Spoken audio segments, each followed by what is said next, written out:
ഓം ശ്രീ സായിറാം. പ്രിയ സജ്ജനങ്ങളെ,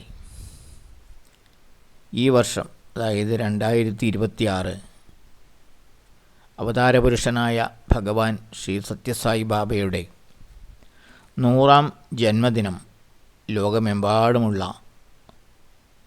സായി ഭക്തർ ആചരിക്കുന്ന കാലഘട്ടമാണ്. ഈ അവസരത്തിൽ ഭഗവാൻ ശ്രീ സത്യസായി ബാബ ഈ ഭൂമിയിൽ എന്തിനവതരിച്ചു, അദ്ദേഹത്തിൻ്റെ അവതാര ദൗത്യമെന്തായിരുന്നു എന്നതിനെപ്പറ്റി നമുക്ക് അല്പം ചിന്തിക്കാം. സത്യസായി ബാബ ആരായിരുന്നുവെന്നും എവിടെ ജനിച്ചുവെന്നും എങ്ങനെയെല്ലാം ജീവിച്ചുവെന്നും അദ്ദേഹം എന്തെല്ലാം പ്രവൃത്തികൾ ചെയ്തുവെന്നും എന്തെല്ലാം സേവന പ്രവർത്തനങ്ങൾ ലോകത്തിനായി നടത്തിയെന്നുമെല്ലാമുള്ള കാര്യം സാമാന്യ ജനങ്ങൾക്കെല്ലാം അറിവുള്ളതാണ്. എന്നാൽ അതിനെല്ലാം ഉപരിയായി ഭഗവാൻ ശ്രീ സത്യസായി ബാബയുടെ അവതാര ദൗത്യം എന്തായിരുന്നു, എന്തിനായിരുന്നു സത്യസായി ബാബ എന്ന നാമധേയത്തിൽ മനുഷ്യരൂപത്തിൽ ഭഗവാൻ ഈ ഭൂമിയിൽ അവതരിച്ചത് എന്നുള്ളതിനെ പറ്റിയാണ് നമ്മൾ ഇന്ന് ചിന്തിക്കേണ്ടത്.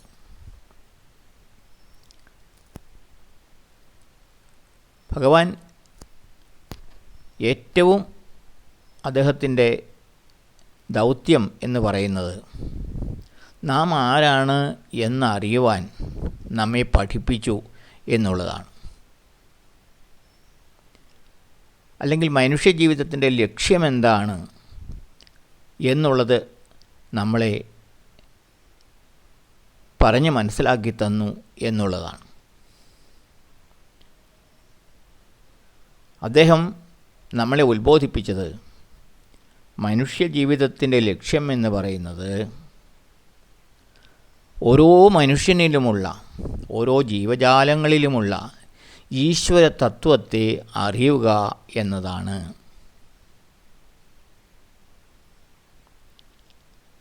ഞാൻ ആരാണ് എന്ന അന്വേഷണം നമ്മൾ ആരംഭിക്കേണ്ടിയിരിക്കുന്നു.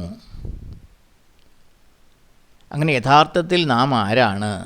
നാം ഈ ഭൗതിക ശരീരമല്ല, അതിനുള്ളിൽ വസിക്കുന്ന ആത്മാവാണ് എന്ന് നമ്മെ മനസ്സിലാക്കി തരുവാനാണ്, പഠിപ്പിക്കുവാനാണ് ഭഗവാൻ ശ്രീ സത്യസായി ബാബ അവതരിച്ചത്. ബാക്കി എല്ലാ കാര്യങ്ങളും, അദ്ദേഹത്തിൻ്റെ ചമൽക്കാരങ്ങളും സേവന പ്രവർത്തനങ്ങളുമെല്ലാം നമ്മെ അതിലേക്ക് നയിക്കുവാനുള്ള മാർഗങ്ങൾ മാത്രമായിരുന്നു. തൻ്റെ അവതാര ലക്ഷ്യം എന്താണ് എന്ന് ഭഗവാൻ തന്നെ സ്വന്തം വാക്കുകളിൽ പറഞ്ഞിട്ടുണ്ട്. ഒരിക്കൽ ബോംബെയിൽ നിന്നും പ്രസിദ്ധീകരിക്കുന്ന ബ്ലിറ്റ്സ് വാരിക വളരെ പ്രസിദ്ധമായ ഒരു വാരികയായിരുന്നു. അതിൻ്റെ പത്രാധിപരായിരുന്ന പ്രസിദ്ധനായ ഡോക്ടർ RK കരഞ്ജിയ അദ്ദേഹവുമായിട്ട് ഒരു ഇൻ്റർവ്യൂ നടത്തുകയുണ്ടായി പുട്ടപ്പർത്തിയിൽ വന്ന്. അപ്പോൾ കരഞ്ജിയുടെ ഉദ്ദേശ്യമെന്ന് പറയുന്നത് സത്യസായി ബാബ എന്ന് പറയുന്ന ഈ പ്രതിഭാസത്തെ തുറന്നു കാണിക്കുക, ഇതുപോലെ അനേകം മനുഷ്യദൈവങ്ങൾ എന്ന് പറയുന്ന വ്യക്തികൾ ഈ ലോകത്ത് പലരെയും സ്വാധീനിക്കുകയും ഒക്കെ ചെയ്യുന്ന ഒരു കാലഘട്ടമാണ്. അപ്പോൾ അതുപോലെ ഒരു വ്യക്തിത്വമാണ് സത്യസായി ബാബയും എന്നുള്ളത് വെളിവാക്കുക എന്നുള്ള ഉദ്ദേശത്തിലാണ് കരഞ്ജിയ അവിടെ വരുന്നത്. ബാബയുമായി അദ്ദേഹത്തിന് ഇൻ്റർവ്യൂ ചെയ്യുവാനുള്ള അവസരമുണ്ടായി. ആദ്യം തന്നെ കരഞ്ജിയ ചോദിച്ച ചോദ്യം, അദ്ദേഹം വളരെ വളരെ റൂഡായിട്ടുള്ള ഒരു പത്രപ്രവർത്തകനാണ്. അദ്ദേഹം ആദ്യം തന്നെ ചോദിച്ചത്, പലരും പറയുന്നു അങ്ങ് ഈശ്വരനാണ് എന്ന്. Are you God? താങ്കൾ ഈശ്വരനാണോ എന്ന ചോദ്യമാണ് അദ്ദേഹം ആദ്യം ചോദിച്ചത്. സാധാരണഗതിയിൽ പെട്ടെന്ന് അങ്ങനെ ഒരു ചോദ്യം ചോദിക്കുമ്പോൾ ഒരു സാധാരണ മനുഷ്യനാണെങ്കിൽ പെട്ടെന്ന് ഒന്ന് ബുദ്ധിമുട്ടും അതിന് ഉത്തരം പറയാൻ. പക്ഷേ ബാബ വളരെ പുഞ്ചിരിയോടുകൂടി പറഞ്ഞു, യെസ്, ഐ ആം ഗോഡ്. അതെ, ഞാൻ ഈശ്വരൻ തന്നെയാണ്. ഒരു നിമിഷം നിർത്തിയിട്ട് കരഞ്ജിയുടെ മുഖത്തേക്ക് നോക്കി. എന്നിട്ട് പറഞ്ഞു, but you are also God. നീയും ഈശ്വരനാണ്, ഞാൻ മാത്രമല്ല, നീയും ഈശ്വരനാണ്. കരഞ്ജിയ ഒന്ന് ഞെട്ടിപ്പോയി. പിന്നെ എന്താ നമ്മൾ തമ്മിലുള്ള വ്യത്യാസം? I know that I am God, but you don't know that you are God. ഞാൻ ഈശ്വരനാണെന്ന്, ഞാൻ മാത്രമല്ല ഞാനും നീയും ഈ സകല ജീവജാലങ്ങളിലും ഈശ്വരനാണ് എന്ന് ഞാൻ അറിയുന്നു. പക്ഷേ നീ അത് അറിയുന്നില്ല. നീ ഈശ്വരനാണെന്ന് നീ അറിയുന്നില്ല, ഞാനതറിയുന്നു. അത് മാത്രമേ നമ്മൾ തമ്മിലുള്ള വ്യത്യാസമുള്ളൂ.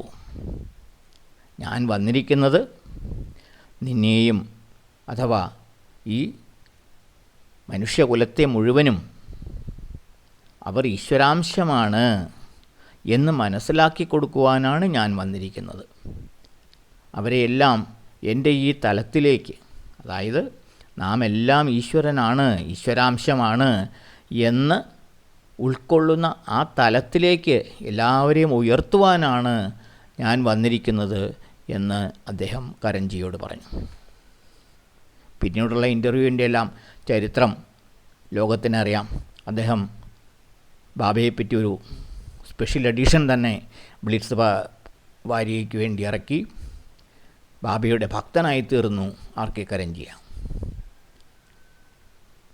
അപ്പോൾ അതാണ് സത്യസായി ബാബ എന്ന പ്രതിഭാസം.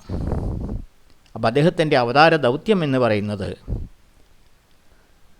ഓരോ മനുഷ്യനിലുമുള്ള ദിവ്യത്വത്തെ അവനവൻ തന്നെ തിരിച്ചറിഞ്ഞ് ആ ഈശ്വരീയമായ അവസ്ഥയിലേക്ക് സ്വയം ഉയരുക, അതിന് നമ്മളെ പ്രാപ്തരാക്കുക എന്നുള്ളതായിരുന്നു ബാബയുടെ അവതാര ദൗത്യം. അതിനു വേണ്ടിയിട്ടാണ് ബാക്കി എല്ലാ കർമ്മങ്ങളും അദ്ദേഹം അനുഷ്ഠിച്ചത്. അവിടെ ചെല്ലുന്ന ഓരോരുത്തരോടും അദ്ദേഹം ഇതാണ് പറയുന്നത്. ഞാൻ ആരാണ് എന്ന ചോദ്യം നമ്മൾ സ്വയം ചോദിക്കുക, അന്വേഷിക്കുക. അങ്ങനെ അന്വേഷിച്ച് ചെല്ലുമ്പോഴാണ് യഥാർത്ഥ ഞാൻ എന്ന് പറയുന്നത് ഈശ്വരൻ തന്നെയാണ് എന്ന് നമ്മൾ ബോധ്യപ്പെടുന്ന അവസ്ഥ വരിക.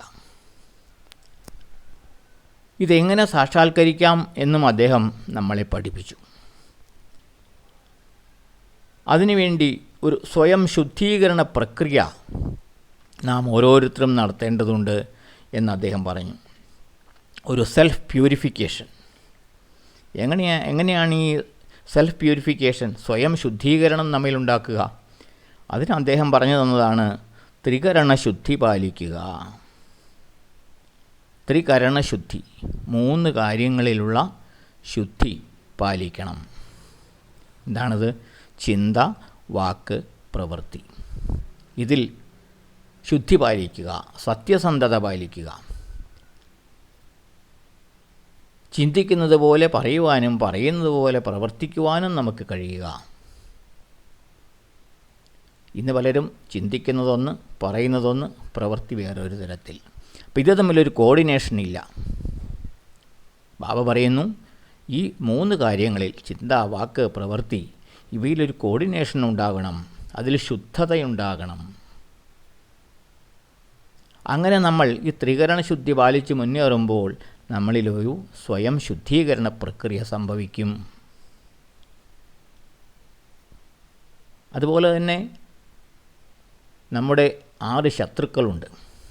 ശരീരത്തിന് പുറത്തു നമുക്ക് വെളിയിലല്ല ഈ ശത്രുക്കളൊന്നും. ഇതെല്ലാം നമ്മുടെ ഉള്ളിൽ തന്നെയുള്ള ശത്രുക്കളാണ്. ഷഡ്വൈരികൾ എന്ന് പറയും. കാമക്രോധ ലോഭ മോഹ മത മാത്സര്യങ്ങളാകുന്ന ഈ ശത്രുക്കൾ നമ്മുടെ ഉള്ളിൽ തന്നെയുണ്ട്. ആ ഷഡ്വൈരികളെ, ഈ ശത്രുക്കളെ നമ്മൾ ഇല്ലായ്മ ചെയ്യാൻ ശ്രമിച്ചു കൊണ്ടേയിരിക്കണം. കാമത്തെയും ക്രോധത്തെയും ലോഭത്തെയും മോഹത്തെയും മതത്തെയും മാത്സര്യത്തെയും എല്ലാം നമ്മിൽ നിന്നും അകറ്റി നിർത്തുവാൻ നമ്മൾ ശ്രമിച്ചു കൊണ്ടേയിരിക്കുക. അപ്പോൾ നമ്മിലൊരു ശുദ്ധീകരണം ഉണ്ടാകും.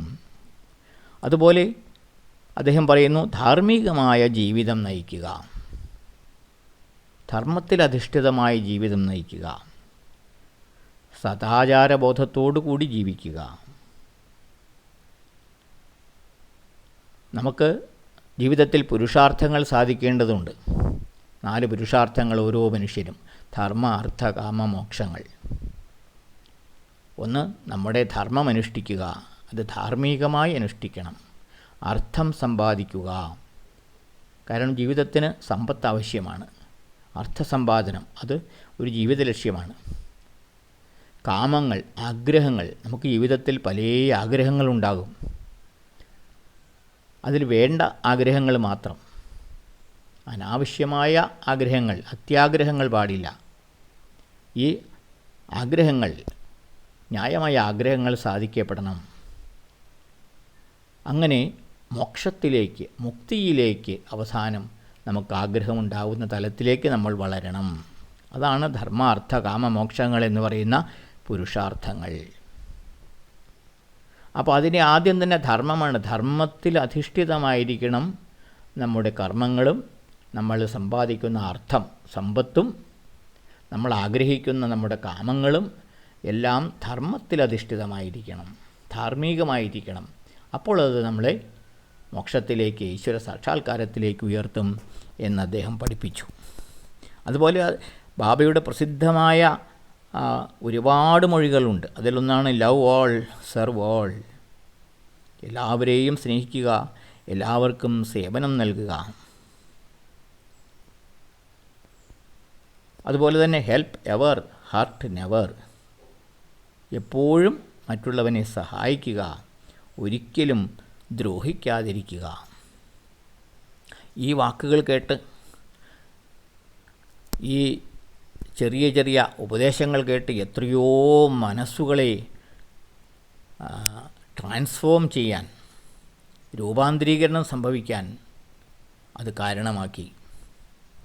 എത്രയോ മനുഷ്യർ ആ വാക്കുകളിൽ അർത്ഥതലങ്ങൾ കണ്ടെത്തി തങ്ങളുടെ ജീവിതം തന്നെ മാറ്റിമറിച്ചു. ഈശ്വരീയമായ പാതയിലേക്ക്, മനുഷ്യസ്നേഹത്തിൻ്റെ പാതയിലേക്ക്, ഈശ്വര സ്നേഹത്തിൻ്റെ പാതയിലേക്ക് വരുവാൻ ഈ വാക്കുകൾ ഇടയായിട്ടുണ്ട്. അതിൽ ഒരാളാണ് ഐസക് ടിഗ്രേറ്റസ് എന്ന് പറയുന്ന ഒരു വലിയ ഹാർഡ് കഫേ എന്ന് പറയുന്ന ഒരു വലിയ ഹോട്ടൽ ശൃംഖലയുടെ ഉടമയായിരുന്നു.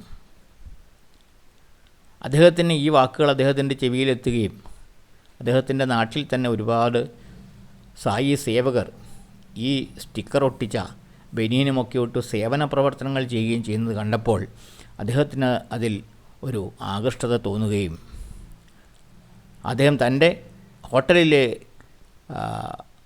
ജോലിക്കാർക്കും ഈ ലവ് ഓൾ സെർവ് ഓൾ എന്ന് പറയുന്ന ഈ ആപ്തവാക്യം എഴുതിയ ബനിയനുകൾ യൂണിഫോമായിട്ട് കൊടുക്കുകയും ഒക്കെ ചെയ്തു. അങ്ങനെ അതിൽ അദ്ദേഹം വളരെ ആകൃഷ്ടനായി പുട്ടപർത്തിയിൽ വരികയും ബാബയെ സന്ദർശിക്കുകയും ഒക്കെ ചെയ്തു. അങ്ങനെ അദ്ദേഹത്തിൽ വലിയ രൂപാന്തരീകരണമുണ്ടായി. അവസാനം എന്ത് സംഭവിച്ചു? അദ്ദേഹം തൻ്റെ ഹോട്ടൽ ശൃംഖല മുഴുവനും മറ്റൊരു വ്യക്തിക്ക് കൈമാറ്റം ചെയ്തുകൊണ്ട് അതിൽ നിന്നും കിട്ടിയ തുക മുഴുവനും സത്യസായി ബാബയുടെ സൂപ്പർ സ്പെഷ്യാലിറ്റി ആശുപത്രി പണിയുന്നതിലേക്കായിട്ട് സംഭാവനയായി നൽകുവാൻ തീരുമാനിച്ചു അദ്ദേഹം. അങ്ങനെയുള്ള സന്മനസ്സുകളുടെ സൽപ്രവർത്തികൾ കൊണ്ടാണ് ഇന്ന് പുട്ടപർത്തിയിലുള്ള സൗജന്യമായി നടക്കുന്ന വിദ്യാഭ്യാസ സ്ഥാപനങ്ങൾ, ആശുപത്രികൾ എല്ലാം നടക്കുന്നത് അത്തരത്തിലുള്ള സന്മനസ്സുകളുടെ ഈ ട്രാൻസ്ഫർമേഷൻ കൊണ്ടാണ്. ഇന്നവിടെ എത്രയോ ലക്ഷക്കണക്കിന് രോഗികൾക്കാണ് അവിടെ ആശ്വാസം ലഭിക്കുന്നത് ആ ആശുപത്രിയിൽ. അതിൻ്റെ തുടക്കം കുറിച്ചത് ഇദ്ദേഹത്തിൻ്റെ ഈ സംഭാവനയായിരുന്നു. അദ്ദേഹത്തെ അതിലേക്ക് നയിച്ചത് സ്വാമിയുടെ ലവ് ഓൾ സെർവ് ഓൾ എന്നുള്ള ആ ആപ്തവാക്യമായിരുന്നു. അതുപോലെ അദ്ദേഹം മാനുഷിക മൂല്യങ്ങൾ പിന്തുടരുവാൻ നമ്മെ പഠിപ്പിച്ചു. മൂല്യാധിഷ്ഠിതമായ ജീവിതം നയിക്കുവാൻ നമ്മെ പഠിപ്പിച്ചു. പഞ്ചമഹാമൂല്യങ്ങളെപ്പറ്റി അദ്ദേഹം പഠിപ്പിച്ചു. സത്യം, ധർമ്മം, ശാന്തി, പ്രേമം, അഹിംസ, ഇത്തരത്തിലുള്ള പഞ്ചമഹാമൂല്യങ്ങൾ, അതിനെ പിന്തുടരുവാൻ തൻ്റെ ഭക്തന്മാരെ അദ്ദേഹം പഠിപ്പിച്ചു. മൂല്യങ്ങളില്ലാത്ത ജീവിതം വെറും നിഷ്ഫലമാണ് അദ്ദേഹം പഠിപ്പിച്ചു. നമ്മുടെ ജീവിതത്തിന് മൂല്യങ്ങൾ വേണം. അലസമായ ജീവിതം, ആരെയും കരുതാത്ത ജീവിതം, അത് അർത്ഥശൂന്യമാണ് അദ്ദേഹം പഠിപ്പിച്ചു. ഈ സത്യം, ധർമ്മം, ശാന്തി, പ്രേമം, അഹിംസ എന്ന മാനുഷിക മൂല്യങ്ങൾ, അതിൻ്റെ എല്ലാം അടിസ്ഥാനം മനുഷ്യ സ്നേഹമാണെന്ന് അദ്ദേഹം പഠിപ്പിച്ചു. സത്യം എന്ന് പറയുന്നത് നമ്മുടെ വാക്കുകളിൽ സ്നേഹം നിറയുമ്പോഴാണ് അത് സത്യമായി വരുന്നത്. നമ്മുടെ പ്രവൃത്തികളിൽ സ്നേഹം നിറയുമ്പോഴാണ് അത് ധർമ്മമായി ഭവിക്കുന്നത്. നമ്മുടെ ചിന്തകളിൽ ഈ സ്നേഹം നിറയുമ്പോൾ അവിടെ ശാന്തി ഉണ്ടാകുന്നു. അതുപോലെ തന്നെ മനസ്സിൽ പ്രേമമുണ്ടാകുമ്പോൾ, അഥവാ ഈ സ്നേഹമുണ്ടാകുമ്പോൾ, പ്രേമം എന്ന് പറയുന്ന സകല ജീവജാലങ്ങളോടുമുള്ള പ്രേമമായി അത് മാറുന്നു. ഇതിൻ്റെ എല്ലാം അടിസ്ഥാനം സ്നേഹമാണെന്ന് അദ്ദേഹം പഠിപ്പിച്ചു. അതുപോലെ മറ്റുള്ളവരെ ദ്രോഹിക്കുന്നതിൽ നിന്ന് എപ്പോഴും അകന്നു നിൽക്കുവാൻ അദ്ദേഹം പഠിപ്പിച്ചു. അഹിംസ, മനസ്സ വാച കർമ്മണ, മറ്റുള്ള ഒരാൾക്ക് ദോഷം ചെയ്യരുത് എന്ന് അദ്ദേഹം പഠിപ്പിച്ചു. അതാണ് ഹെൽപ്പ് എവർ ഹർട്ട് നെവർ. എപ്പോഴും മറ്റുള്ളവനെ സഹായിക്കുക, ഒരിക്കലും വേദനിപ്പിക്കാതിരിക്കുക. അതുപോലെ അദ്ദേഹം പഠിപ്പിച്ച മറ്റൊരു കാര്യമാണ് സീലിംഗ് ഓൺ ഡിസയേഴ്സ്, അതായത് നമ്മുടെ ആഗ്രഹങ്ങൾക്ക് പരിധി വയ്ക്കുക. നമ്മുടെ ആഗ്രഹങ്ങൾക്ക് പരിധിയില്ല. 10 ലഭിച്ചാലായി 100 മോഹം, 100 1000 മോഹം, 1000 10,000 ആകണം. ആശയ്ക്ക് ഉലകത്തിൽ അളവുണ്ടാമോ എന്ന് കവി പാടിയിട്ടുണ്ട്. അതുപോലെയാണ് നമ്മുടെ ആഗ്രഹങ്ങൾ. ഒന്ന് സാധിച്ചു കഴിയുമ്പോൾ അടുത്തത്, അത് സാധിച്ചു കഴിയുമ്പോൾ അടുത്തത്, അങ്ങനെ നമ്മുടെ ആഗ്രഹങ്ങൾ ഒന്നിനുമേലൊന്നായി വർദ്ധിച്ചുകൊണ്ടിരിക്കുകയാണ്. അതുകൊണ്ട് ഭഗവാൻ പഠിപ്പിച്ചു, ഈ ആഗ്രഹങ്ങൾക്കൊരു പരിധി വയ്ക്കുക. ആവശ്യമേത്, അത്യാവശ്യമേത്, അനാവശ്യമേത് എന്ന് നമ്മൾ മനസ്സിലാക്കുക. അത്യാവശ്യ കാര്യങ്ങൾ ഒഴിവാക്കാൻ പറ്റില്ല, അനാവശ്യങ്ങൾ നമുക്ക് ഒഴിവാക്കാം. അതുപോലെ തന്നെ നമ്മൾ ഒരു കാര്യം ആഗ്രഹിക്കുമ്പോൾ ആദ്യം നമ്മൾ അതിന് അർഹത നേടണം. അർഹത നേടിയിട്ടേ ആഗ്രഹിക്കാവുള്ളൂ.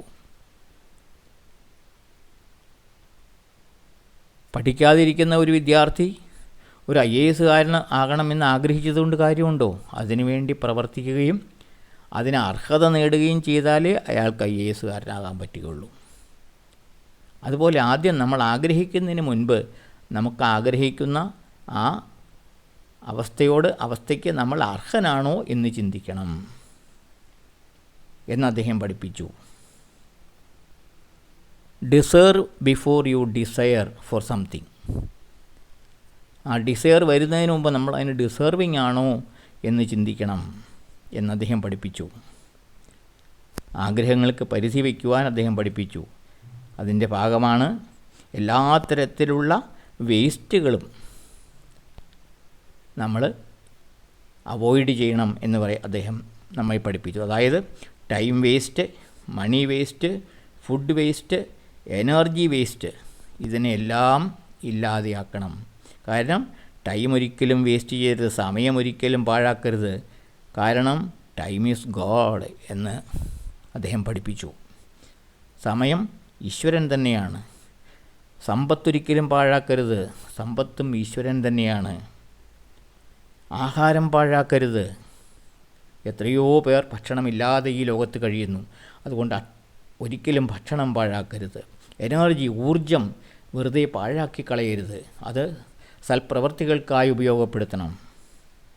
ഇങ്ങനെ എല്ലാ തരത്തിലുള്ള പാഴാക്കലുകളും അവോയ്ഡ് ചെയ്യുവാൻ സ്വാമി നമ്മളെ പഠിപ്പിച്ചു. അതുപോലെ തന്നെ സംതൃപ്തിയാണ് ഏറ്റവും വലിയ സമ്പത്ത്. എത്രയുണ്ടായാലും സംതൃപ്തിയില്ലെങ്കിൽ അവൻ ദരിദ്രനാണ്. എന്നാലോ ഉള്ളതുകൊണ്ട് സംതൃപ്തിയുള്ളവൻ ഏറ്റവും വലിയ സമ്പന്നനുമാണ് എന്ന് അദ്ദേഹം പഠിപ്പിച്ചു. അതുകൊണ്ട് നമ്മൾ സംതൃപ്തി പരിശീലിക്കുവാൻ ശ്രമിക്കണം. അപ്പോൾ നമ്മിൽ സന്തോഷമുണ്ടാകും. സംതൃപ്തിയില്ലെങ്കിൽ നമുക്കൊരിക്കലും സന്തോഷമുണ്ടാവില്ല. അതുകൊണ്ട് ആ സംതൃപ്തി ശീലിക്കുവാൻ അദ്ദേഹം പഠിപ്പിച്ചു. അതുപോലെ തന്നെ സ്ഥിതപ്രജ്ഞതാഭാവം എന്ന് പറയും ഭഗവത്ഗീതയിൽ. അതായത് എല്ലാത്തിനോടും തുല്യമായ ഒരു ഭാവം സൂക്ഷിക്കുവാൻ നമ്മൾ ശ്രമിക്കണമെന്ന് അദ്ദേഹം പഠിപ്പിച്ചു. ലാഭത്തിലും നഷ്ടത്തിലും ദുഃഖത്തിലും സുഖത്തിലും എല്ലാം ഒരേ ഭാവത്തോടു കൂടി അവയെ നേരിടുവാനുള്ള ശക്തി നമ്മൾ ആർജിക്കണം എന്ന് അദ്ദേഹം പഠിപ്പിച്ചു. അതുപോലെ തന്നെ സത്സംഗങ്ങളുടെ പ്രാധാന്യം അദ്ദേഹം പഠിപ്പിച്ചു. സത്സംഗം എന്ന് പറയുന്നാൽ സത്തുക്കളുമായിട്ടുള്ള സംഘം, നല്ലവരുമായിട്ടുള്ള കൂട്ടുകെട്ട്, ഗുഡ് കമ്പനി. ആ സത്സംഗത്തിൻ്റെ പ്രാധാന്യം അദ്ദേഹം പഠിപ്പിച്ചു. ഒരുപാട് കഥകളിലൂടെയും അനുഭവങ്ങളിലൂടെയും പറഞ്ഞു തന്ന് പഠിപ്പിച്ചു. ABC ഓഫ് ലൈഫ് എന്താണെന്ന് അദ്ദേഹം പഠിപ്പിച്ചു. ABC എന്ന് പറഞ്ഞാൽ നമ്മൾ സ്റ്റാർട്ടിങ് എന്ന് പറയും. അതിൻ്റെ പ്രാഥമിക പാഠം എന്നുള്ളതിനാണ് ABC എന്ന് നമ്മൾ സാധാരണ പറയുക. ABC ഓഫ് ലൈഫ്, ജീവിതത്തിൻ്റെ പ്രാഥമിക പാഠം എന്താണ്? ABC, avoid bad company. Bad company, വേണ്ടാത്തതായ ദോഷകരമായ കമ്പനി, കൂട്ടുകെട്ട് ഒഴിവാക്കുക. അത് തന്നെയാണ് ജീവിതത്തിൻ്റെ ആദ്യ പാഠം. അത് അദ്ദേഹം നമ്മെ പഠിപ്പിച്ചു. അതുപോലെ തന്നെ ലളിതമായ സാധനകൾ പരിശീലിക്കുവാൻ അദ്ദേഹം നമ്മെ പഠിപ്പിച്ചു. നാമജപം, സിമ്പിളായിട്ടുള്ള ധ്യാനം, ഭജന സങ്കീർത്തനങ്ങൾ, നല്ല സുന്ദരമായ ഭജനകൾ അദ്ദേഹം തന്നെ എഴുതി പാടി നമ്മെ പഠിപ്പിച്ചു. അങ്ങനെ ലളിതമായ സാധനകളിലൂടെ ഈശ്വരനിലേക്ക് അടുക്കുവാൻ, നമ്മുടെ ജീവിത ലക്ഷ്യത്തിലേക്ക് അടുക്കുവാൻ, അതായത് ഞാൻ ആരാണ് എന്ന ആ സത്യത്തിലേക്ക് അടുക്കുവാൻ ഈ ലളിതമായ സാധനകളിലൂടെ അദ്ദേഹം നമ്മോട് നിർദ്ദേശിച്ചു. ഈ തരത്തിലെല്ലാമുള്ള സ്വയം ശുദ്ധീകരണത്തിലൂടെ ഈശ്വരനിലേക്ക് അടുക്കുവാൻ, ഈശ്വര തത്വം അറിയുവാൻ, നമ്മളുടെ ദിവ്യത്വത്തെ തിരിച്ചറിയുവാൻ അദ്ദേഹം പഠിപ്പിച്ചു. അതാണ് അദ്ദേഹം നൽകിയ ഏറ്റവും വലിയ പാഠം. അതുപോലെ അദ്ദേഹത്തിൻ്റെ ഏറ്റവും വലിയ ഒരു പാഠമാണ് സർവമത സമന്വയം എന്ന് പറയുന്നത്. അദ്ദേഹം ഒരിക്കലും ഒരു പുതിയ മതം സൃഷ്ടിക്കുവാൻ വന്നില്ല. ഇപ്പോൾ ക്രിസ്തു തുടങ്ങിയതാണ് അഥവാ സ്ഥാപിച്ചതാണ് ക്രിസ്തു മതം. മുഹമ്മദ് നബിക്ക് പിന്നാലെ വന്നതാണ് ഇസ്ലാം മതം. അതുപോലെ തന്നെ സിഖ് മതം, പാഴ്സികളുടെ മതം, അങ്ങനെ പല ബുദ്ധമതം, ജൈനമതം, ഇങ്ങനെ പല ഗുരുക്കന്മാരുടെ ആ ഉപദേശങ്ങളുടെ ഫലമായി ഉണ്ടായ പല മതങ്ങളുണ്ട്. പക്ഷേ സത്യസായി ബാബ ഒരിക്കലും പുതിയൊരു മതം സൃഷ്ടിക്കുവാൻ വന്നില്ല. അദ്ദേഹം പറയുന്നു, റെസ്പെക്റ്റ് ഓൾ റിലീജിയൻസ്, എല്ലാ മതങ്ങളെയും നമ്മൾ ആദരിക്കുക. എല്ലാ മതങ്ങളും ഒരേ ഈശ്വരനിലേക്കുള്ള വിവിധ പാതകൾ മാത്രമാണ് എന്ന് അദ്ദേഹം പഠിപ്പിച്ചു. നമ്മുടെ പുരാണങ്ങളിലും അതാണ് പറയുന്നത്, സർവദേവ നമസ്കാരം കേശവം പ്രതി ഗച്ഛതി. അതായത് ആകാശാത് പതിതം തോയം യഥാ ഗച്ഛതി സാഗരം സർവദേവ നമസ്കാരം കേശവം പ്രതി ഗച്ഛതി. ആകാശത്തിൽ നിന്നും വീഴുന്ന ജലത്തുള്ളികൾ പല വഴികളിലൂടെ സഞ്ചരിച്ച് എങ്ങനെ സാഗരത്തിൽ എത്തിച്ചേരുന്നുവോ അപ്രകാരം സകല മതങ്ങളിലും ഉള്ള ഈ തത്വങ്ങൾ ഏത് ദേവനെ നമസ്കരിച്ചാലും അത് ഒരേ ഈശ്വരനിലാണ് ചെന്ന് ചേരുന്നത് എന്ന് അദ്ദേഹം പഠിപ്പിച്ചു. അതുകൊണ്ട് ഒരു മതത്തെയും നമ്മൾ നിന്ദിക്കരുത്. ഒരു മതവും ശ്രേഷ്ഠമാണെന്ന് പറയേണ്ട ആവശ്യമില്ല. എല്ലാ മതങ്ങളും ശ്രേഷ്ഠം തന്നെയാണെന്ന് അദ്ദേഹം പഠിപ്പിച്ചു. ബാബയുടെ മുൻ അവതാരമായിരുന്ന ഷിർദി ബാബയുടെ കാലം മുതലേ അദ്ദേഹം ഈ ഉപദേശമാണ് കൊടുത്തുകൊണ്ടിരുന്നത്. സ്വാമി പറയുന്നു, ഒരേ ഒരു മതമേ ഈ ലോകത്തുള്ളൂ, അത് സ്നേഹത്തിൻ്റെ മതമാണ്. ഒരേ ഒരു ജാതിയേ ഉള്ളൂ ഈ ലോകത്ത്, അത് മനുഷ്യരാശി എന്ന മതമാണ്, എന്ന ജാതിയാണ്, മനുഷ്യൻ എന്ന ജാതിയാണ്. ഒരേ ഒരു ഭാഷയേ ഈ ലോകത്തുള്ളൂ, അത് ഹൃദയത്തിൻ്റെ ഭാഷയാണ്. ഒരേ ഒരു ഈശ്വരനെ ഈ പ്രപഞ്ചത്തിലുള്ളൂ, അദ്ദേഹം സർവവ്യാപിയാണ്, സർവശക്തനാണ്, സർവജ്ഞനാണ്. ആ ഒരേ ഒരു ചൈതന്യം ഈ പ്രപഞ്ചത്തിലുള്ളൂ എന്നാണ് അദ്ദേഹം പഠിപ്പിച്ചത്. അങ്ങനെയുള്ള ആ സർവമത സമന്വയം, പുട്ടപർത്തിയിൽ അദ്ദേഹത്തിൻ്റെ ആശ്രമത്തിൽ എല്ലാ മതവിശ്വാസങ്ങളുടെയും ഉത്സവങ്ങൾ ആഘോഷിക്കാറുണ്ട്. അത് ഈ തത്വത്തെ മറ്റുള്ളവർക്ക് ബോധ്യപ്പെടുത്തി കൊടുക്കാൻ വേണ്ടിയിട്ടാണ് അദ്ദേഹം അത് ചെയ്തത്. അപ്പോൾ ആ സർവമത സമന്വയം ഏറ്റവും വലിയ ഒരു പാഠമാണ് മനുഷ്യരാശിക്ക് അദ്ദേഹം കൊടുത്തത്. അതുപോലെ തന്നെ അദ്ദേഹത്തിൻ്റെ ഈ കൊച്ചു കൊച്ചു വരികളിലൂടെയുള്ള അനേകം സൂക്തങ്ങളുണ്ട്. മനുഷ്യരാശിയെ മാറ്റിമറിച്ച, മനുഷ്യ മനസ്സുകളെ മാറ്റിമറിച്ച അനേകം സൂക്തങ്ങളുണ്ട്. മുൻപ് പറഞ്ഞ ലവ് ഓൾ സെർവ് ഓൾ പോലെയുള്ളത്. അദ്ദേഹം പറഞ്ഞു, service to man is service to God. മാനവ സേവയാണ് മാധവ സേവ, നരസേവയാണ് നാരായണ സേവ, ജനസേവയാണ് ജനാർദ്ദന സേവ. മനുഷ്യനെ സേവിക്കുന്നതാണ് ഈശ്വരനെ സേവിക്കുന്നത്. Hands that help are holier than lips that pray. അദ്ദേഹം പറഞ്ഞതാണ്. പ്രാർത്ഥിക്കുന്ന ചുണ്ടുകളേക്കാൾ ശ്രേഷ്ഠമാണ് സേവനം ചെയ്യുന്ന കരങ്ങളെന്ന് അദ്ദേഹം പഠിപ്പിച്ചു. സേവനത്തിൻ്റെ മഹത്വം അദ്ദേഹം പഠിപ്പിച്ചു. അതുപോലെ യാതൊരു റിവാർഡുമില്ലാതെ, അതായത് യാതൊന്നും തിരിച്ചു പ്രതീക്ഷിക്കാതെ, ഒരു അഭിനന്ദനം പോലും പ്രതീക്ഷിക്കാതെ മറ്റുള്ളവന് സേവനം ചെയ്യുക, നിസ്വാർത്ഥമായ സേവനം. അതുതന്നെയാണ് നമ്മുടെ പുരാണങ്ങളും പറയുന്നത്, പരോപകാരാർത്ഥം ഇദം ശരീരം. നമ്മൾ ഈ ജന്മം ലഭിച്ചിരിക്കുന്നത് മറ്റുള്ളവന് സേവനം നൽകുവാനാണ്. അതുകൊണ്ട് നിസ്വാർത്ഥമായി മറ്റുള്ളവന് സേവനം ചെയ്യുക എന്ന് അദ്ദേഹം നമ്മെ പഠിപ്പിച്ചു. അത് നമ്മുടെ ധർമ്മമാണ് എന്ന ചിന്തയോടെ ചെയ്യണം. ആർക്കെങ്കിലും എന്തെങ്കിലും ഉപകാരം ചെയ്യുന്നു, അവനെന്തെങ്കിലും സഹായം ചെയ്യുന്നു എന്നുള്ള നിലയിലല്ല. കാരണം ഈ സേവനം ചെയ്യേണ്ടത് എൻ്റെ ധർമ്മമാണ് എന്ന ബോധത്തോടു കൂടി ചെയ്യുവാൻ അദ്ദേഹം പഠിപ്പിച്ചു. അതുപോലെ തന്നെ ഒരു സാർവലൗകികമായ, സാർവത്രികമായ സ്നേഹം, പ്രേമം, യൂണിവേഴ്സൽ ലവ് എല്ലാ ജീവജാലങ്ങളോടും പ്രകൃതിയോടും എല്ലാം ആ സ്നേഹം വളർത്തിയെടുക്കുവാൻ അദ്ദേഹം പഠിപ്പിച്ചു. ഒന്നിനുമല്ലാതെയുള്ള സ്നേഹം, അൺകണ്ടീഷണലായിട്ടുള്ള സ്നേഹം ഈ പ്രപഞ്ചത്തോട് മുഴുവനും ഉണ്ടാകണം എന്ന് അദ്ദേഹം പഠിപ്പിച്ചു. അതുപോലെ തന്നെ അദ്ദേഹത്തിന് മറ്റൊരു വാചകമാണ് see goods, do goods, be goods. നല്ലത് കാണുക, നല്ലത് ചെയ്യുക, നല്ലവരായി തീരുക. എത്രയോ സുന്ദരമായ വാക്കുകളാണ്. അതുപോലെ തന്നെ better to be goods than great. അതായത് നമ്മൾ വലിയ മഹാന്മാരായി തീരുന്നതിനേക്കാൾ നല്ലതാണ് എന്താവുന്നത്, നന്മയുള്ളവരായി തീരുക.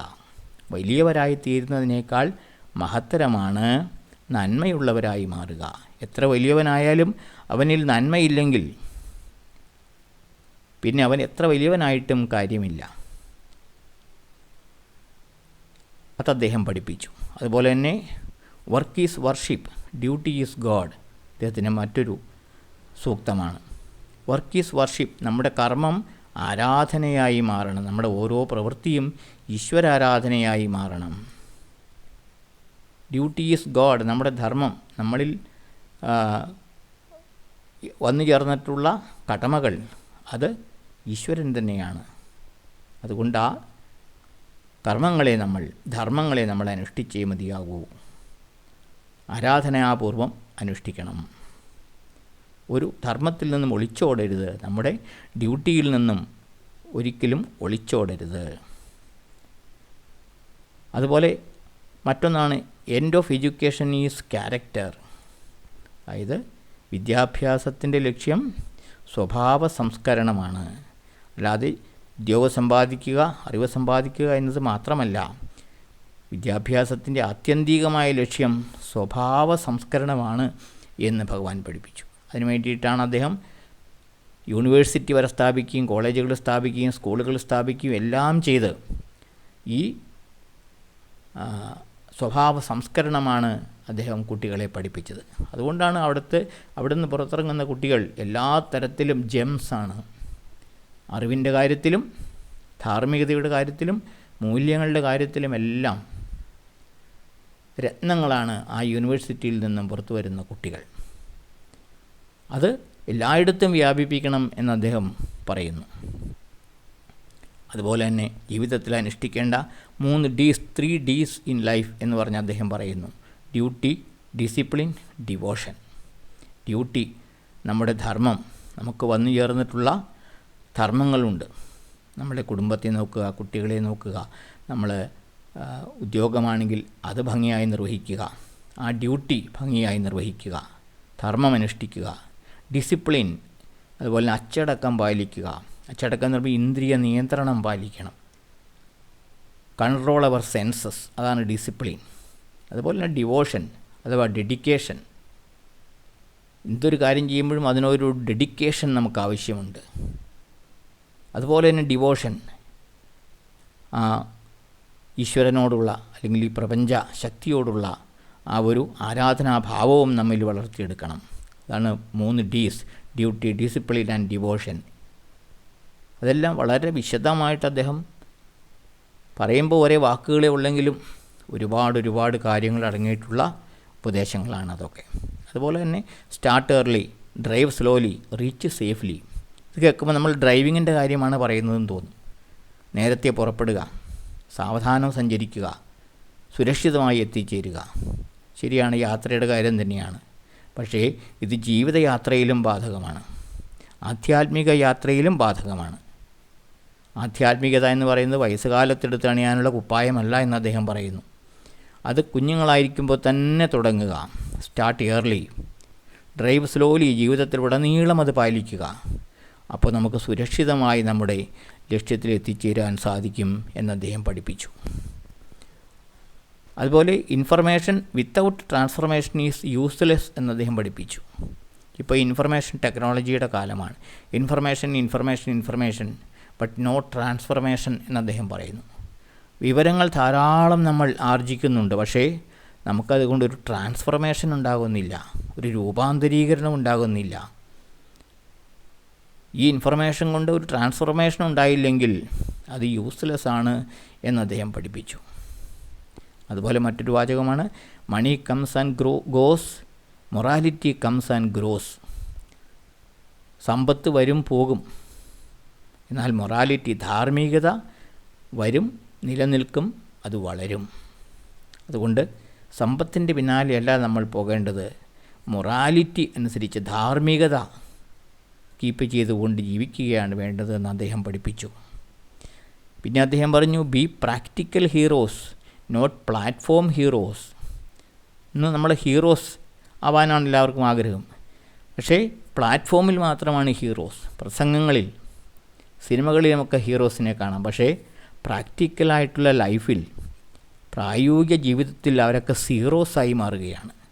അതുകൊണ്ട് നമുക്ക് ഈ പ്ലാറ്റ്ഫോം ഹീറോസിനെ അല്ല വേണ്ടത്, പ്രാക്ടിക്കൽ ഹീറോസിനെയാണ് വേണ്ടത്, പ്രായോഗികമായ വീരന്മാരെയാണ് വേണ്ടത് എന്ന് അദ്ദേഹം നമ്മെ പഠിപ്പിച്ചു. അതുപോലെ തന്നെ നമ്മൾ നല്ല കാര്യങ്ങളൊക്കെ പ്രചരിപ്പിക്കും, പ്രസംഗിക്കും. ആചാര്യന്മാർക്കൊന്നും നമുക്കൊരു കുറവുമില്ല, പക്ഷേ നമ്മളത് പലരും പ്രാക്ടീസ് ചെയ്യുന്നില്ല. അതായത് പ്രചരണമുണ്ട്, ആചരണമില്ല. ഈ പ്രചരിപ്പിക്കുന്നവർ പോലും ആചരിക്കുന്നില്ല. ആചാര്യർ എന്ന് പറഞ്ഞാൽ ആചരിച്ച്, സ്വജീവിതത്തിൽ ആചരിച്ച് കാണിക്കുന്നവനെ ആചാര്യൻ എന്ന് പറയാൻ പറ്റുകയുള്ളൂ. അതുകൊണ്ട് നമുക്ക് പ്രാക്ടീസാണ് വേണ്ടത്, പ്രീച്ചിങ് അല്ല എന്ന് അദ്ദേഹം പഠിപ്പിച്ചു. പ്രചരണമല്ല വേണ്ടത്, ആചരണമാണ് വേണ്ടത്. മറ്റൊന്ന് ആണ് വിദ്യയും വൈദ്യവും കച്ചവടമാക്കരുത് എന്ന് അദ്ദേഹം പഠിപ്പിച്ചു. വിദ്യ, ഒരു രാജ്യത്തെ ജനങ്ങൾക്ക്, കുട്ടികൾക്ക് വിദ്യ കൊടുക്കേണ്ടത് രാജ്യത്തിൻ്റെ ചുമതലയാണ്. അതുപോലെ തന്നെ വൈദ്യം, ചികിത്സ കൊടുക്കേണ്ടത് രാജ്യത്തിൻ്റെ ചുമതലയാണ്. അതൊരിക്കലും കച്ചവടമാക്കരുത് എന്ന് അദ്ദേഹം പഠിപ്പിച്ചു. വിദ്യയും വൈദ്യവും കച്ചവടമാക്കരുത്. അതുകൊണ്ടാണ് അദ്ദേഹം വലിയ യൂണിവേഴ്സിറ്റികളും ആശുപത്രികളും എല്ലാം സ്ഥാപിച്ച് അവിടെ യാതൊരു ഫീസുമില്ല, ആശുപത്രിയിൽ ഒരു ഫീസുമില്ല, കോളേജുകളിലും സ്കൂളുകളിലും ഒരു ഫീസുമില്ല, തികച്ചും സൗജന്യമായി വിദ്യയും വൈദ്യവും നൽകി അദ്ദേഹം അതിന് മാതൃക കാണിച്ചു. അതുപോലെ തന്നെ അദ്ദേഹം പറയുന്നു, ലിവ് ഇൻ പ്രസൻറ്റ്. നമ്മൾ ഇന്നത്തെ ജീവിതം വേണം, ഇന്നിൽ വേണം ജീവിക്കാൻ. Past is a history, future is a mystery, live in your present, Swami പറയുന്നു. അതായത് പാസ്റ്റ് എന്ന് പറയുന്നത് ഒരു ഹിസ്റ്ററിയാണ്, അത് കഴിഞ്ഞുപോയി, ചരിത്രത്തിൻ്റെ ഭാഗമായി പോയി. അതിനെ ഓർത്ത് നമ്മൾ വിഷമിച്ചിട്ടൊരു കാര്യമില്ല. അന്ന് അങ്ങനെ ചെയ്യായിരുന്നു, ഇങ്ങനെ ചെയ്യായിരുന്നു, യാതൊരു അർത്ഥവുമില്ല. അതുപോലെ തന്നെ ഫ്യൂച്ചറിനെ ഓർത്ത്, ഭാവിയെ ഓർത്ത് വ്യാകുലപ്പെടേണ്ട ആവശ്യമില്ല. അതൊരു മിസ്റ്ററിയാണ്. എന്താണ് വരുന്നത് നമുക്ക് ആർക്കും പറയാൻ സാധിക്കില്ല. പിന്നെയോ ലിവ് ഇൻ ദ പ്രസൻറ്റ്, ഈ നിമിഷം നമ്മൾ ജീവിക്കുക. ഈ നിമിഷം നമ്മുടെ കയ്യിലാണ്, ഇന്ന് നമ്മുടെ കയ്യിലാണ്. അതുകൊണ്ട് ഇന്നിനെ നമ്മൾ എങ്ങനെ പ്രയോജനപ്പെടുത്തുന്നുവോ അതനുസരിച്ചാണ് നമ്മുടെ ഫ്യൂച്ചർ, ഭാവി ഉണ്ടാവുന്നത്. ഇന്ന് നമ്മൾ വേണ്ട വിധത്തിൽ പ്രയോജനപ്പെടുത്തിയില്ലെങ്കിൽ നമ്മുടെ ഭാവിയും അത്തരത്തിലായിപ്പോകും. അതുകൊണ്ട് history, past is a history, future is a mystery, live in your present എന്ന് അദ്ദേഹം പഠിപ്പിച്ചു. അതുപോലെ തന്നെ സിമ്പിളായിട്ട് കുട്ടികൾക്ക് അറിയാവുന്ന രീതിയിൽ പറഞ്ഞു കൊടുത്ത ഒന്നാണ് വാച്ച് യുവർ വാച്ച് എന്ന് പറഞ്ഞിട്ട്. വാച്ച് എന്നുള്ള WATCH ഈ 5 വാക്കുകളെ വികസിപ്പിച്ച് കുട്ടികൾക്ക് ഓർത്തിരിക്കാൻ പാകത്തിന്, W എന്ന് പറഞ്ഞാൽ വേർഡ്സ്, നമ്മുടെ വാക്കുകൾ, A എന്ന് പറഞ്ഞാൽ ആക്ഷൻസ്, നമ്മുടെ പ്രവൃത്തികൾ, T എന്ന് പറഞ്ഞാൽ തോട്ട്സ്, നമ്മുടെ ചിന്തകൾ, C എന്ന് പറഞ്ഞാൽ ക്യാരക്ടർ, നമ്മുടെ സ്വഭാവം, H എന്ന് പറഞ്ഞാൽ ഹാർട്ട്, നമ്മുടെ ഹൃദയം. അതിനെ എപ്പോഴും നമ്മൾ വാച്ച് ചെയ്യണം എന്ന് അദ്ദേഹം പഠിപ്പിച്ചു. നമ്മുടെ വാക്കുകളെ, പ്രവൃത്തികളെ, ചിന്തകളെ, സ്വഭാവത്തെ, നമ്മുടെ ഹൃദയത്തെ എല്ലാം ശുദ്ധമാക്കി വയ്ക്കുവാൻ നമ്മൾ എപ്പോഴും ശ്രമിക്കണം എന്ന് അദ്ദേഹം ആ ചെറിയ വാക്കുകൾ വഴി ലോകത്തെ പഠിപ്പിച്ചു. അതുപോലെ തന്നെ ഭഗവാന്റെ ഏറ്റവും വലിയ മിറക്കിൾ എന്ന് പറയുന്നത് അദ്ദേഹം വായുവിൽ നിന്ന് വിഭൂതി സൃഷ്ടിക്കുക, ആഭരണങ്ങൾ സൃഷ്ടിക്കുക, വാച്ച് സൃഷ്ടിക്കുക, ഇതൊക്കെ കേട്ടിട്ടുണ്ട്. അതെല്ലാം ഭഗവാന്റെ വെറും ഒരു വിസിറ്റിംഗ് കാർഡുകളാണ് എന്ന് അദ്ദേഹം പറയുന്നു. ഒരു സ്നേഹത്തിൻ്റെ പ്രതീകമായി കൊടുക്കുന്നതെന്ന് മാത്രം. അദ്ദേഹത്തിൻ്റെ ഏറ്റവും വലിയ മിറക്കിൾ എന്ന് പറയുന്നത് ഈ ട്രാൻസ്ഫർമേഷൻ ഓഫ് ഹേർട്ട്സ് എന്നാണ് പറയുന്നത്. അതായത് സ്നേഹശൂന്യത മൂലം വറ്റി വരണ്ടുപോയ ഹൃദയങ്ങളെ സ്നേഹം നിറച്ച് ലോകസേവനത്തിനായി മുന്നോട്ട് കൊണ്ടുവന്ന ആ വലിയ ട്രാൻസ്ഫോർമേഷൻ, ഹൃദയ പരിവർത്തനം നടത്തി എന്നുള്ളതാണ് ഭഗവാന്റെ ഏറ്റവും വലിയ മിറക്കിൾ, അത്ഭുതം എന്ന് പറയുന്നത്. അനേകം മനുഷ്യരെ ഈ ഹൃദയ പരിവർത്തനം നടത്തുവാൻ ഭഗവാന്റെ വാക്കുകൾക്ക് സാധിച്ചു. സ്വാമി തന്നെ പറയുന്നു, my life is my message, എൻ്റെ ജീവിതമാണ് എൻ്റെ സന്ദേശം. ഞാൻ എങ്ങനെ ജീവിക്കുന്നു അത് നിങ്ങളും അതുപോലെ പകർത്തുക. എൻ്റെ ജീവിതമാണ് എൻ്റെ സന്ദേശം എന്ന് അദ്ദേഹം പറഞ്ഞു. അദ്ദേഹം അത്തരത്തിലുള്ള ഒരു ജീവിതമാണ് ഉടനീളം നയിച്ചത്, മുഴുവനും ലോകത്തിന് വേണ്ടി മാത്രം. പിന്നെ ഭഗവാന്റെ വേറൊരു വാക്കാണ് start the day with love, spend the day with love, fill the day with love, end the day with love, that is the way to God. അതായത് ഈ പ്രേമത്തിന്, സ്നേഹത്തിന് എത്ര പ്രാധാന്യം അദ്ദേഹം കൊടുത്തിരിക്കുന്നു എന്ന് നോക്കുക. ഒരു ദിവസം സ്നേഹം കൊണ്ട് തുടങ്ങുക, സ്നേഹത്തിൽ ചിലവാക്കുക, സ്നേഹം കൊണ്ട് നിറയ്ക്കുക, സ്നേഹം കൊണ്ട് പൂർത്തീകരിക്കുക. അത് തന്നെയാണ് ഈശ്വരനിലേക്കുള്ള മാർഗം എന്ന് അദ്ദേഹം പഠിപ്പിച്ചു. അപ്പോൾ ഈ അവസരത്തിൽ മനുഷ്യരായ നമുക്ക്, അദ്ദേഹത്തിൻ്റെ ഭക്തന്മാരായ നമുക്ക് പറയാനുള്ളത് ഇത് മാത്രമേ ഉള്ളൂ. അദ്ദേഹം പറഞ്ഞു, my life is my message. നമുക്ക് പറയാൻ ഉള്ളത് our life is his message എന്നാണ് നമുക്ക് പറയാനുള്ളത്. നമ്മുടെ ജീവിതം അദ്ദേഹത്തിൻ്റെ മെസ്സേജ് ആയിത്തീരട്ടെ. അദ്ദേഹത്തിൻ്റെ മെസ്സഞ്ചേഴ്സ് ആയി ജീവിക്കുന്ന ഓരോ സായി ഭക്തനും അദ്ദേഹത്തിൻ്റെ മെസ്സേജ് സ്പ്രെഡ് ചെയ്യുന്നവരായി മാറണം. ആ പ്രവർത്തകരുടെ ഓരോരുത്തരുടെയും ജീവിതം സ്വാമിയുടെ മെസ്സേജായി മാറാം. അതാണ് ഈ അവസരത്തിൽ നമുക്ക് ഭഗവാൻ കൊടുക്കാനുള്ള ഏറ്റവും വലിയ സമ്മാനം. ഈ 100-ാം പിറന്നാളിൽ സത്യസായി ബാബ എന്ന പ്രതിഭാസത്തിന്, ആ സ്വാമിക്ക് നമുക്ക് കൊടുക്കാൻ സാധിക്കുന്നത് അദ്ദേഹത്തിൻ്റെ മെസ്സേജ് അനുസരിച്ച് നമുക്ക് ജീവിച്ച് കാണിക്കുക എന്നുള്ളതാണ്. ഈ പ്രതിഭാസത്തോടൊപ്പം ജീവിക്കുവാൻ കഴിഞ്ഞത് ജന്മജന്മാന്തരങ്ങൾ കൊണ്ട് ലഭിച്ച പുണ്യം കൊണ്ട് മാത്രമാണ്. ഈ പ്രതിഭാസത്തിൻ്റെ കാലഘട്ടത്തിൽ, ഈ അവതാരത്തിൻ്റെ കാലഘട്ടത്തിൽ ജന്മമെടുക്കാനും അതിനെപ്പറ്റി അറിയുവാനും അതിനോട് ചേർന്ന് പ്രവർത്തിക്കുവാനും സാധിച്ചത് ഏറ്റവും വലിയ ജീവിത സൗഭാഗ്യമായി കരുതുക എന്നുള്ളതാണ് നമുക്ക് കരണീയമായിട്ടുള്ളത്. അതുകൊണ്ട് ഈ 100-ാം പിറന്നാൾ വേളയിൽ ഭഗവാന് എല്ലാവിധ പിറന്നാൾ ആശംസകളും അർപ്പിക്കുന്നതോടൊപ്പം അദ്ദേഹത്തിൻ്റെ മിഷന് വേണ്ടി, ആ ദൗത്യപൂർത്തീകരണത്തിന് വേണ്ടി നമുക്ക് ഓരോരുത്തർക്കും സ്വയം സമർപ്പിക്കാം എന്ന് പറഞ്ഞുകൊണ്ട് നിർത്തട്ടെ. ജയ് സായിറാം.